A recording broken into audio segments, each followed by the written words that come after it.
y nosotros vamos a hacer un programa sobre el consumo el día de hoy. Mañana hay un encuentro en ESAN, que es el 6º encuentro de consumo masivo, ¿no? Y hay dos presentaciones que me parecen interesantísimas de compartir con ustedes. Y la primera lleva un título llamativo, que es literalmente la economía de la felicidad, o la paradoja de nuestro crecimiento. Y para eso hemos invitado a César Fuentes, quien es profesor de Economía, Finanzas y Contabilidad, ¿no? Profesor principal de esta casa de estudios, la Universidad de ESAN, que ha tenido la gentileza de venir al programa a hacer esta entrevista en un momento en el cual Perú está jugando contra Chile. Gracias, César, por esta gentileza. Buenas noches, ¿cómo estás? ¿Cómo empezamos esta conversación? A ver, César, el año que viene va a ser un año difícil. Estados Unidos se desacelera, algunos dicen que va a recesión, del viejo continente ni qué decir, y la apuesta ahora es qué pasa con China, ¿no? Entonces, ¿cuáles son las perspectivas para el consumo y cómo es esta paradoja del consumo en el país en este momento, que justamente han llevado a un resultado electoral político reciente, un cambio de gobierno, y sin embargo hemos crecido 6%, como me señalabas hace un segundo? Entonces, ¿qué es lo que está pasando aquí? Lo que está pasando es que, por lo general, nosotros los economistas nos hemos enfocado mucho en el bienestar en promedio, ¿no? Es decir, cuando vemos los números de Perú y casi todos los indicadores a nivel de consumo, tenemos que ha crecido en todo. Si uno ve desde electrodomésticos, pasando por consumo masivo, todos los indicadores han crecido. El gran problema es que si uno escarba un poco más los temas, ve que no hay mucha satisfacción en gran parte de las personas.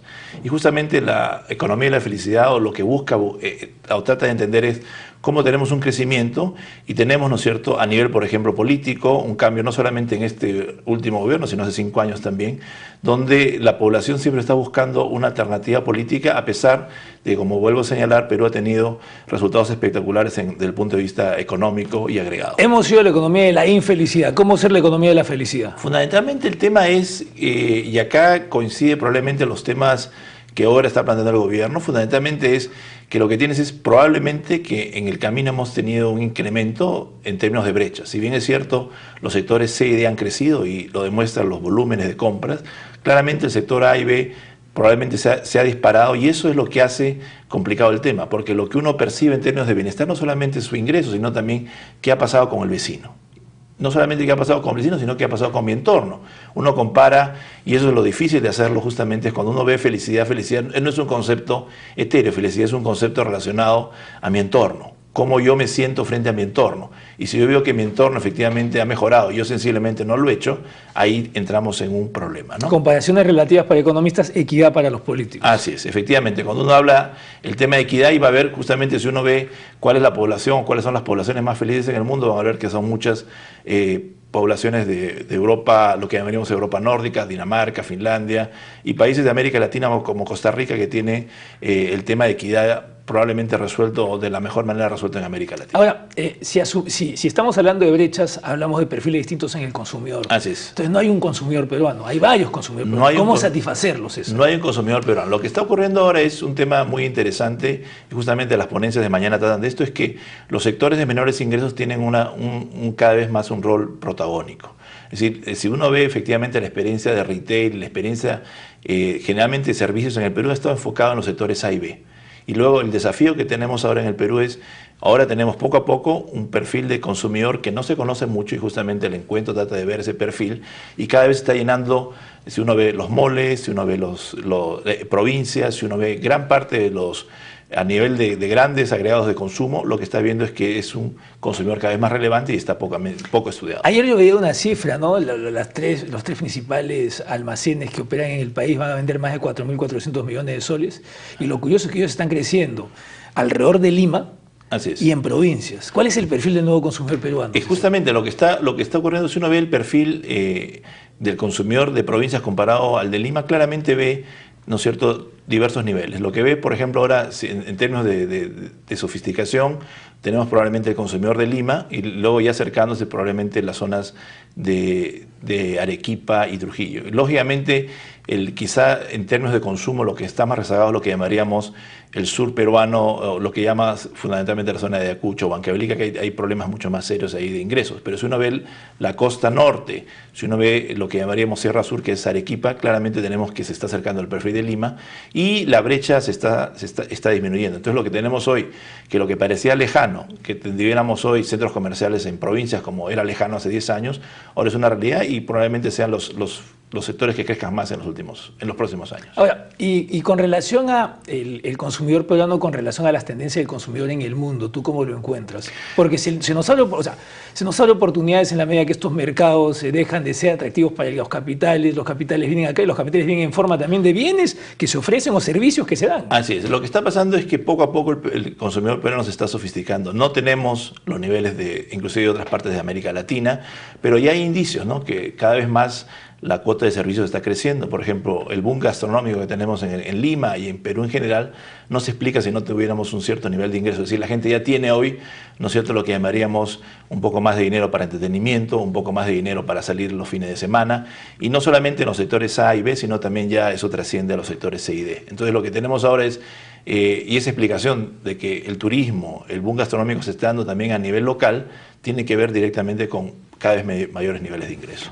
Y con relación a la segmentación, el ABCD en el caso del Perú, ¿es lo que corresponde a las características del consumo y consumidor peruano? Es todo un debate, ¿no? Porque efectivamente lo que estamos viendo, la limitación que tiene cuando uno habla de A, B y C, D es que segmenta fundamentalmente no por niveles de ingresos, sino por activos. Es decir, lo que hace complicado hacer la comparación cuando uno quiere hacer, por ejemplo, compararlo con deciles de ingresos de otras latitudes o quisiera comparar, ¿no es cierto?, el perfil del consumidor con otros países de América Latina, muchos se basan en lo que son ingresos, en países desarrollados por igual.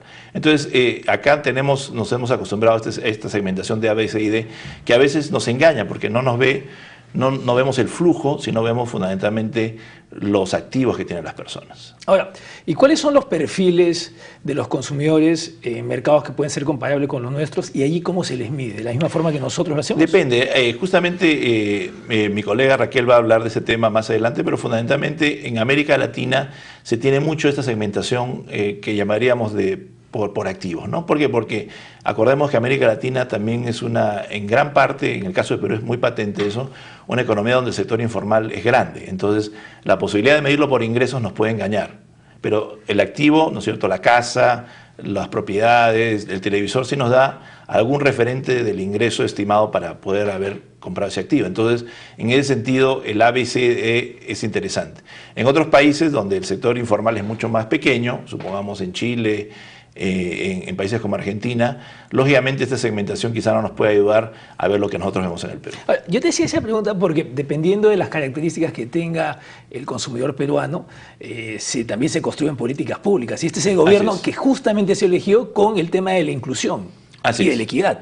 Lógicamente, y cuando uno habla de felicidad, lo primero que tiene que ver es que la felicidad no solamente es lo que llamaríamos el acto de compra, ¿no? Y creo que ahí hay un tema de reflexión también para el gobierno. Para las autoridades. Exactamente, ¿no? Por lo general es que el tema de felicidad o el tema de satisfacción trasciende al acto de consumo. Lo que uno ve es que una vez que uno compra un bien, la satisfacción es pequeña o grande en el cortísimo plazo, pues ya se diluye. O sea, la limitación de la política de la barriga. Así es. Entonces, el gran tema es que ahí tienes que avanzar, ¿no es cierto?, en lo que hoy se llamaría temas de inclusión. Por ejemplo, el tema de educación es un tema importante. Claramente lo que se ve, por ejemplo, en el perfil de consumidor que estamos viendo, que uno de los elementos importantes para ahorrar, o llamaríamos, ¿no es cierto?, diferir consumo, es el tema de educación, por ejemplo. La educación en los sectores C y D es un tema sumamente importante porque también sabemos que hay, ¿no es cierto?, esta visión aspiracional que todavía se mantiene muy sólida en el Perú.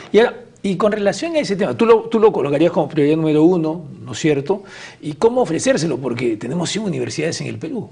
Así es, hay un tema, el tema complejo que tenemos en el Perú es que la gente efectivamente quiere educación, quiere salud.